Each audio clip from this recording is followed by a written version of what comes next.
30 seconds. What sort of changes have you seen since you were young here and now watching your daughters grow up? The changes I've seen here are that we've lost a lot of our elders, a lot of them. And I wish there was a lot more here so my daughters and my sons can learn a lot more about our culture. We've lost so much in that way. Have you seen,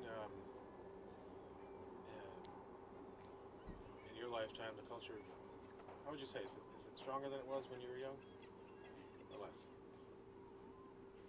I think it was stronger when I was younger. The people were, because of our elders, our people were pulled together more. And we've kind of lost that. Not a whole lot, but we have lost some of that. And do you see anything that is gonna work to bring some of that back? Our young generation, they're working on doing that, and they're doing a good job of it. Not so much goofy stuff. Actually, why don't I have you come over here? Yeah. You're getting a little bit too goofy. But let me ask you that question again, because your answer was really good. But tell me again, what do you think might be something that will be kind of a solution to the culture slipping away? Well, our younger generation is doing an excellent job of participating in the dance group. And when we do have language classes, they're a big part of that. And also, the YTT puts on a lot of moccasin classes, carving classes, and our young generation is a big part of that. They participate. And what do you see in the future of Yakutat in maybe 5, maybe 10 years, when some of the people that we saw dancing yesterday are the people that are in charge? Good things. Because always, the next year and this coming year, there'll always be new dancers wanting to learn. Most of our kids have learned started dancing when they were able to start walking. And it just keeps going. Now, I noticed when I looked at the lineup yesterday, you kind of have the older kids were kind of nearby the drum, and the line kind of got shorter as it went out. Talk a little bit, why that arrangement? Why that arrangement is because the younger kids are following our older students who have been dancing since they were that young. And so as a parent, do you watch your kids kind of move up? Yeah. How does that feel?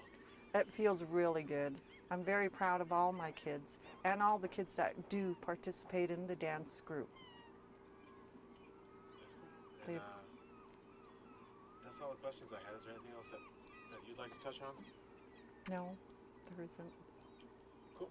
Okay.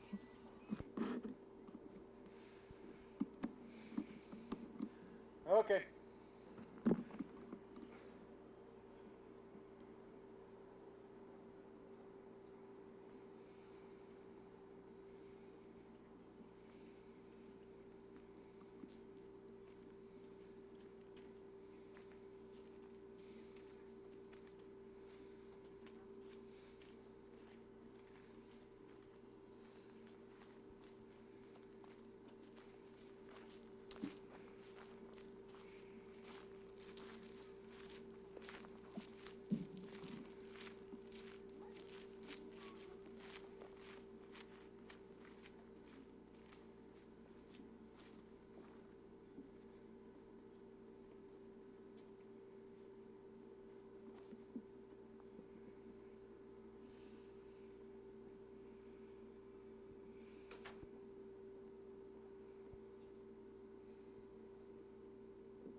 Some sort of a cutaway. Okay, you ready to do your performance here?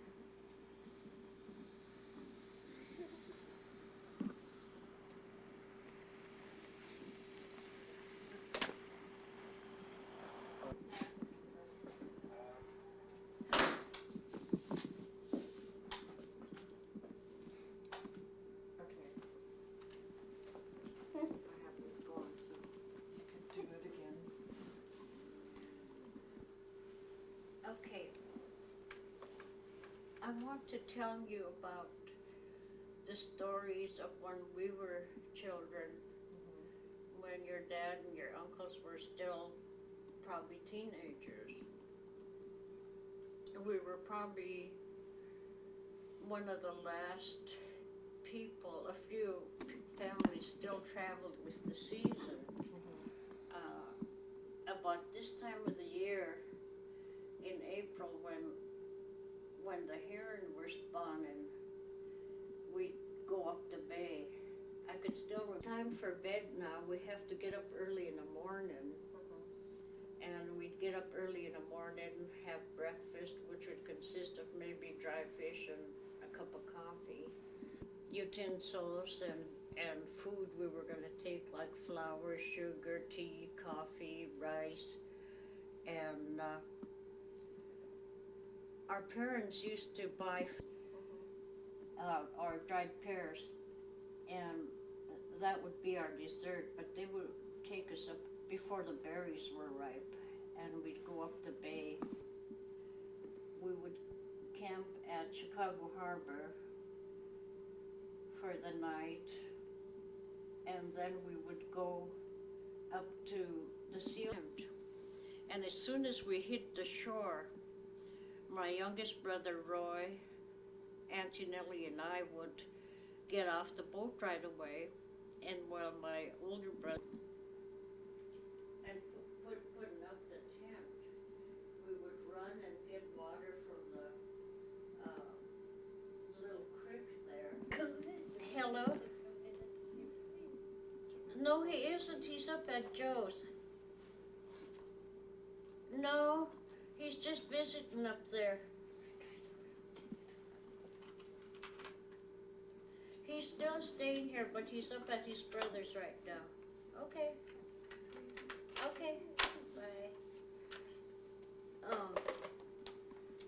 And we would,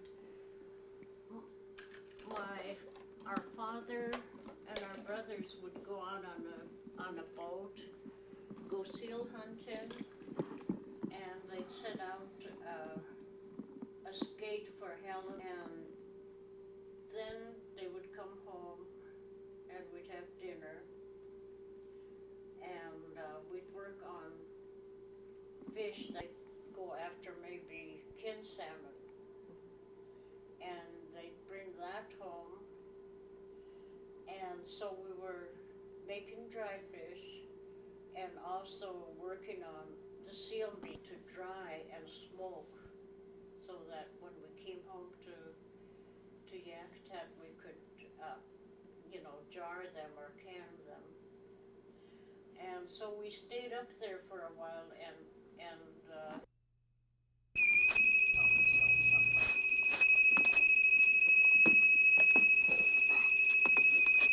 You go over to the pole where you're supposed to go. Go over to the pole.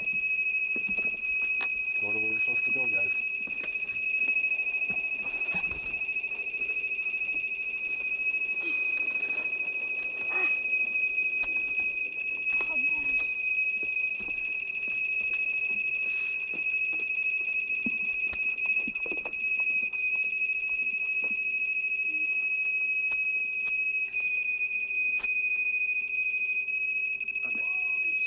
Window. Tell me what you guys just did there. I know you're waiting for Herbert.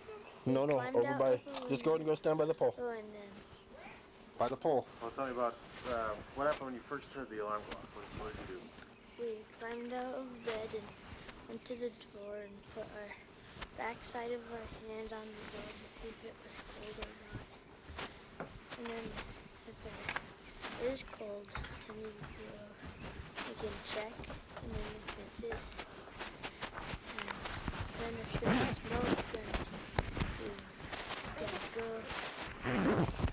That right there? Yep, that's where you're supposed to go. Door I know, they were going to help you. quickly, and then climb out of the window. And, let's see here. What was the other question I was going to ask? Is doing the fire drills like this, is it hard to do? Yes, a little. Sometimes not. Hard. Getting out out of the windows. Now, once you guys did it a few times, was it kind of fun to do? Mhm. What's Yes. fun about it? That you can learn about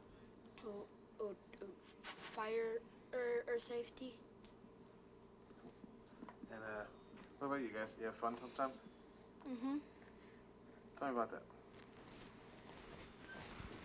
It's fun learning about fire safety, so then we can be safe if there's ever. See, where you guys run is to that pole over there. Now you guys came out. Now, what's this? You guys both came right here. What are you doing? Waiting for our sister to come. So tell me again. You wanna go inside for a minute? Out your window. And what are you supposed to do as soon as you get out the window? We're supposed to come over here and wait, and then help our sister.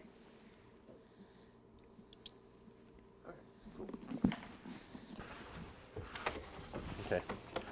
You turn around and just put your legs out. Turn around this way. Remember the way? Okay. Put your other leg out. Okay. Hey, stay right there. Stay right there. Okay. And whenever he says go. Actually, let me have you guys run back. Come around the corner one more time. Okay, go.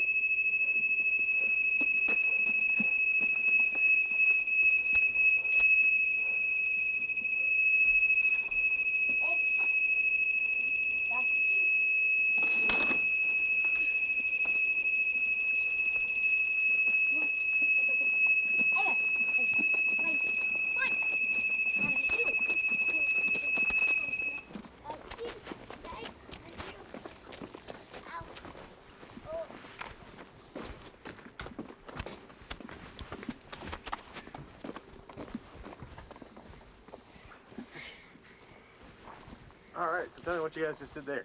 We came here, and this is where we meet. Cool. If there's a fire. I noticed you had a little problem there when you were running. What happened there? I lost my shoe. But, well, what did you do? Your shoe came off. Did you go back? No, I kept on running. Dalton grabbed my shoe though. Cool. So, So it's still holding on to the window. all right on. And, so let me ask you. I asked you these guys already, but, what do you think about doing the home fire drills? Fun, Why is that?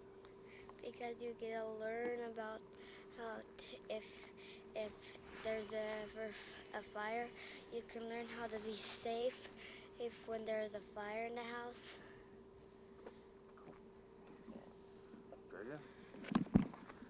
Our dads say the phone pole.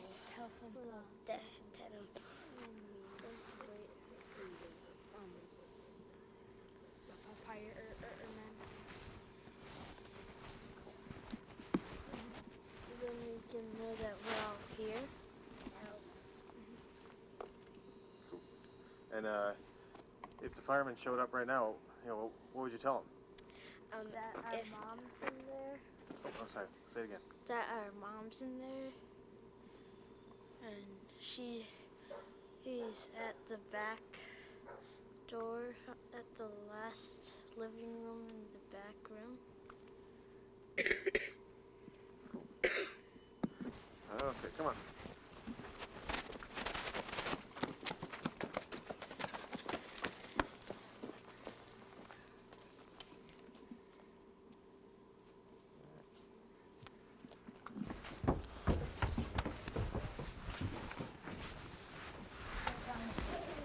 Okay, boys.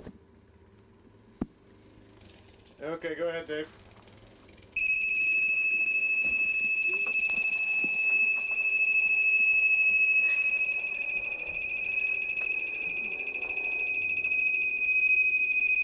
Hot door.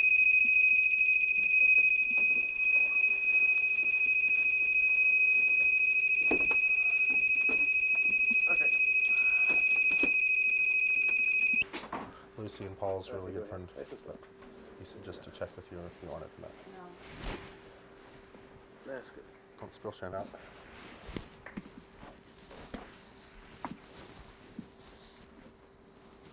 Okay. All right.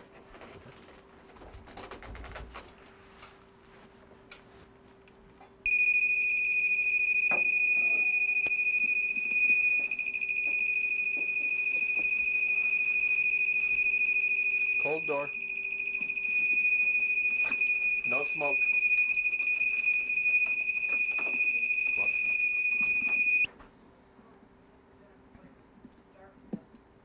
on. Okay, go ahead.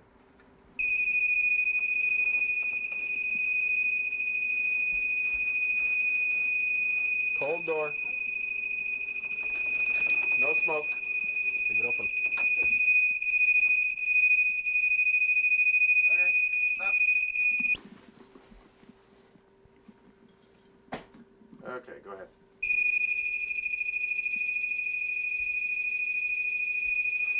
Cold door. No smoke.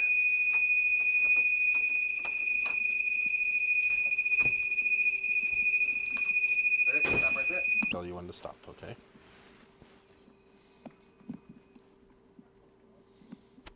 Okay, come on out.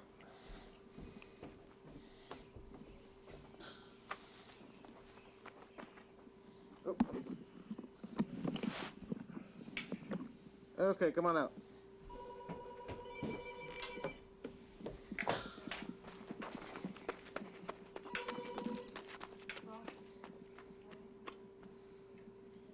Cool.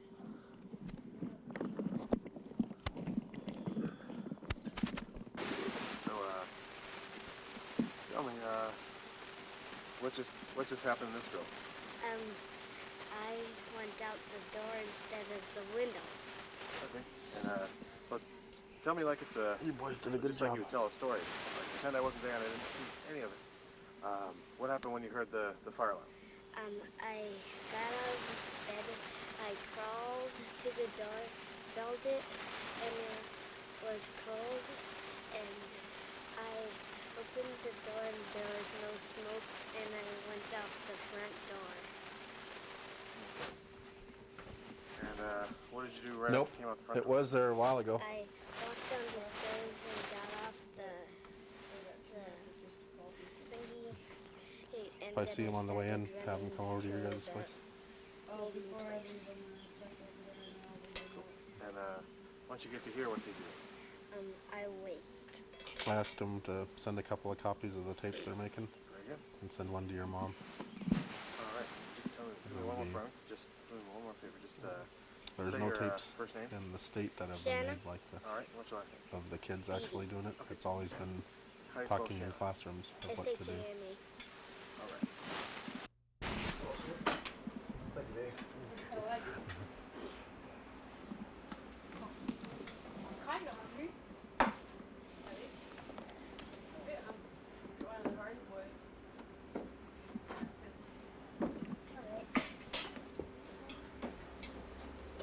First one. Grandma makes yummy halibut.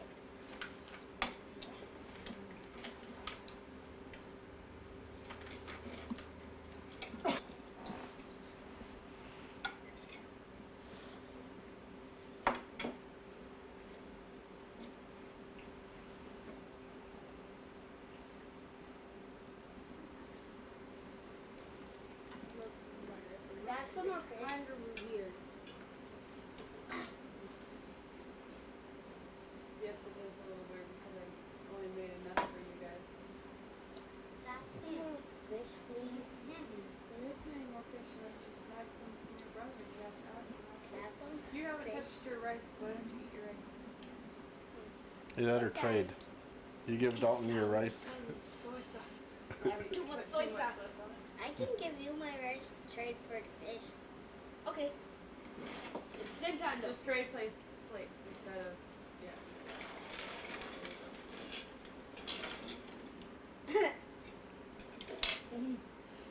I was looking for a board. Equivalent 8. 2 forks. 2 ends and 2 halves. doing 3 forks and 4 hands. Huh? 3 forks that you So it's fork. So what are you guys eating there? Rice and halibut. And me and Dalton just traded plates. But the rice on this plate is harder than mine. Because you Mine only is have soft. up on it, and the soy sauce kind of softens it up. What are you hanging out? Not even. This fork usually cuts the flat side.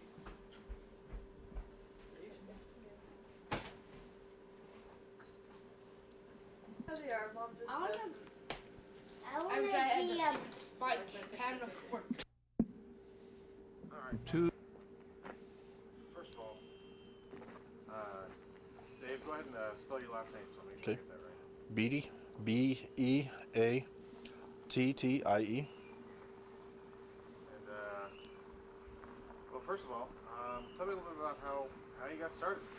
These fire drills. You kind of looked around, and saw a problem. Well, there's a big problem because we do these fire drills, or I do these fire drills with my kids because they're not put on at the school consistently enough. They tell the kids that they have to go out and do a fire drill, but nothing's ever practiced in the home, and you can't expect the fire department to come to your home and walk through a drill with your children. You have to show them yourself. And what I've learned is that it's my responsibility as a parent to make sure my children know how to get out of a home in case there's a fire. So a couple of years ago, when they were old enough, we started doing fire drills a couple of times a year. And as they're getting older, they kind of look at it as a game. But as this afternoon when we had this morning when we had the fire,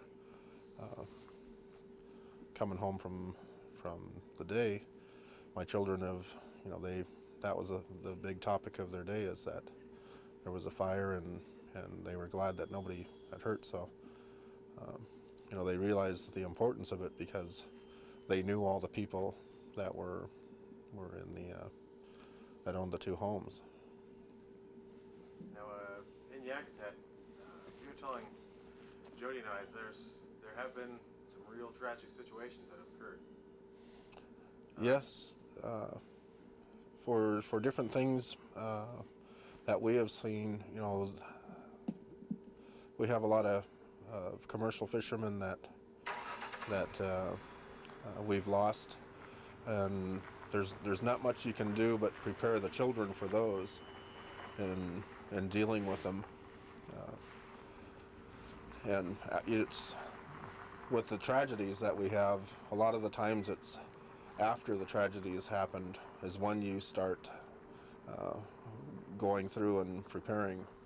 And the way I look at it is it's best to prepare for any type of tragedy first. That way the children are prepared. We've had a lot of big earthquakes. When I was younger, we haven't had anything since my kids have been born, but we do practice those type of drills as well. And the big thing I've noticed is that I have some of my children's friends come over to the house, and out of curiosity, after the big fire in Rhode Island, I'd asked one of my older son's friends if they did a fire drill, and he said no, that it wasn't ever practiced in their house, and he didn't know what it was. So when I explained it to him and showed him that when he gets home he needs to talk to his mother and father to make sure the fire alarm works properly, and he said, oh. And when he asked what the fire alarm was, and I told him, the thing on the ceiling that lets you know when there's a fire, and his response to that was, well, that thing started chirping. And he said when it started chirping, I seen my mom take the battery out, and she never put the battery back. And to me that's very alarming, because in a small town like Yakutat, everyone knows everyone. So if the fire this morning, if there had been small children, it would have made things worse, because you had three adults in the home, and they just barely escaped. So the thing that makes it more scary is that, what if there had been small. So you're just saying, you're talking a little about, let's just start again with what you're saying about what happened this morning. There was 3 adults in that house? There was 2 homes that burned. The home that was totally destroyed, there was a brother and a sister, and the sister's granddaughter, which she was about 18 or 19 years old. And those 3 people that were in the home, they were notified and warned by the people who lived in the house next to them. And today, as we speak, it's not too much of a loss when you look at it as a human loss. There was none. But what if that neighbor hadn't have been there to go and warn them? Then we would have had a huge human loss in our community. He has 3 members of one family. And so hopefully what I'd like to see out of this is that people throughout Alaska, they always think it's not going to happen to you. It's not going to happen to your family. But the thing that you have to be is you have to be prepared as possible. It's your job as parents to make sure that anything and everything you can do to protect your children is done. And I didn't have any firemen come to my house to show me, but having been a fireman before, I realized the importance of making sure my children knew what to do in any situation. So if there is a fire in my house, I can make sure that they can get to their exit points, and then they can get out to the safe zone, is what we've called it for them. That here there's a telephone pole at their mother's house that they go to, which is their safe zone, and then a telephone pole outside of our house, and that's a safe zone or a meeting place. But they made up the name of the safe zone, since it's more like a game to them now, that they know they're not to run until they're outside under the ground. They know that once they meet their, like at my house, I have an elderly mother who lives there who's disabled, and if the children make it out there and the firemen show up, they know to tell at both places where, like here, they know to tell the firemen where their mother's room is, and at my house, they know where to tell the firemen if I don't show up or my mother doesn't show up. They know which rooms we're in. Now, this whole process of you teaching your kids, did it take long? No, actually, even if I didn't have any fire training, as a regular parent, I think you just need to do a little bit of reading and educate yourself. And once you go to educate your children, it's something that they'll end up looking forward to, because they know it's a process that they can be a part of, which will make things safer for their whole family.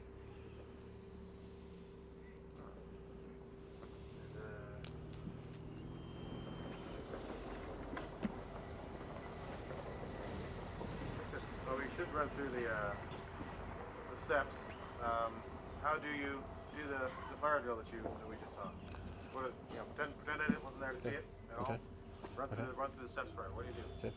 The first step is that, like when I try to do the fire drills at my home, I try to make it as realistic as possible. So if the kids are playing in their room, I have a handheld smoke detector, and I'll take that smoke detector and I'll if their door's not closed, I'll close their door and I'll hit the smoke detector. They don't know when they're being drilled, and which is the good part, because